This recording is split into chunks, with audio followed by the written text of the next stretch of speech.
প্ৰখ্যাত আলোক নিয়ন্ত্ৰক শিল্পী কল্যাণ দেলৈ ভোলা কলিতা স্মৃতি বঁটা প্ৰদান।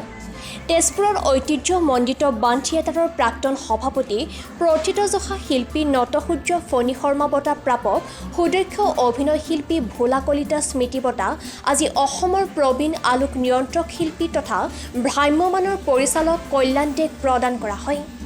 তেজপুৰৰ সাহিত্য সভা ভৱনত তেজপুৰ সাহিত্য সভাৰ সভাপতি ৰমেশ চন্দ্ৰ কলিতাৰ পৌৰোহিত্যত অনুষ্ঠিত সভাত ৰাষ্ট্ৰীয় চলচ্চিত্ৰ বঁটাপ্ৰাপ্ত অভিনেত্ৰী ডক্টৰ জাহানাৰা বেগমে বিশিষ্ট অতিথিৰ ভাষণত ভোলা কলিতাদেৱৰ অভিনয় প্ৰতিভাৰ কথা শ্ৰদ্ধাৰে স্মৰণ কৰে। অনুষ্ঠানত বাণ থিয়েটাৰৰ সভাপতি গীতিকাৰ বংকিম শৰ্মাই ভোলা কলিতাৰ অভিনয় প্ৰতিভা আৰু বাণ থিয়েটাৰৰ পুনঃ প্ৰতিষ্ঠাত তেখেতে আগবঢ়াই যোৱা অৱদানৰ কথা বিশদভাৱে ব্যাখ্যা কৰি তেখেতৰ কণ্ঠস্বৰৰ প্ৰয়োগক শলাগ লয়। উল্লেখনীয় যে বঁটাপ্ৰাপ্ত কল্যাণদেৰ শাৰীৰিক অসুখৰ বাবে তেখেতৰ হৈ অসম নাট্য সন্মিলনৰ প্ৰধান সম্পাদক গিৰিধৰ ৰয়ে আনুষ্ঠানিকভাৱে বঁটা গ্ৰহণ কৰে। নগদ 10,000 টকা অভিনন্দন পত্ৰ ফুলাম গামোচা আদিৰে বঁটা প্ৰদান কৰা হয়। আৰম্ভণিতে ভোলা কলিতাৰ স্মৃতিচাৰণ অনুষ্ঠানত পৰিয়ালৰ তৰফৰ পৰা বন্তি প্ৰজ্বলন কৰাৰ পিছতে স্মৃতিচাৰণ কৰে ডক্টৰ ভূপেন শইকীয়া, অধ্যাপক মহেন্দ্ৰ কেওটে। গোলাপ বৰাই ভাওনাৰ গীত আৰু মৃগেন বৰাই ভাওনাৰ সংলাপ আওৰাই সকলোৰে দৃষ্টি আকৰ্ষণ কৰে। তেজপুৰৰ এটা বিশেষ নামলগীয়া ব্যক্তি, তেখেতে নটসূৰ্য বঁটা প্ৰাপক আৰু বাণ থিয়েটাৰৰ সাধাৰণ সদস্যৰ পৰা সভাপতি পদলৈকে অলংকৃত কৰা এজন ব্যক্তি।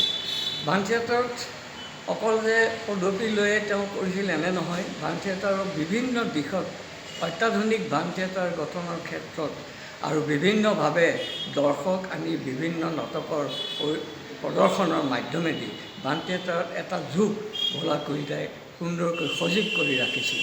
গতিকে সেই ভোলা কলিতাৰ স্মৃতিত সোঁৱৰণত আজি যি কল্যাণ দেক বঁটা প্ৰদান কৰাৰ কথা আছিলে, দুৰ্ভাগ্যবশতঃ তেখেত অসুস্থতাৰ বাবে উপস্থিত থাকিব নোৱাৰিলে, কিন্তু নোৱাৰিলেও তেখেতৰ প্ৰতিনিধি আহি সেই বঁটা নিছিল।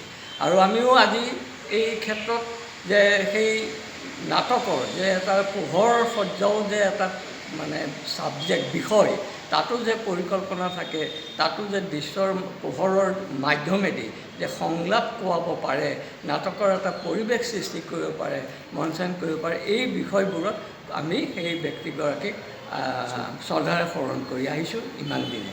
গতিকে ভোলা কলিতাৰ স্মৃতি দিৱসত সেই বঁটা তেখেতক আমি নিৰ্ণয় কৰিছিলোঁ দিবলৈ, কিন্তু দুখৰ বিষয় তেখেত আহিব নোৱাৰিলে। ধন্যবাদ। তেজপুৰৰ পৰা ৰবীন্দ্ৰ কুমাৰ বৰাৰ প্ৰতিবেদন, টকশ্বক 24 ইণ্ডিয়া।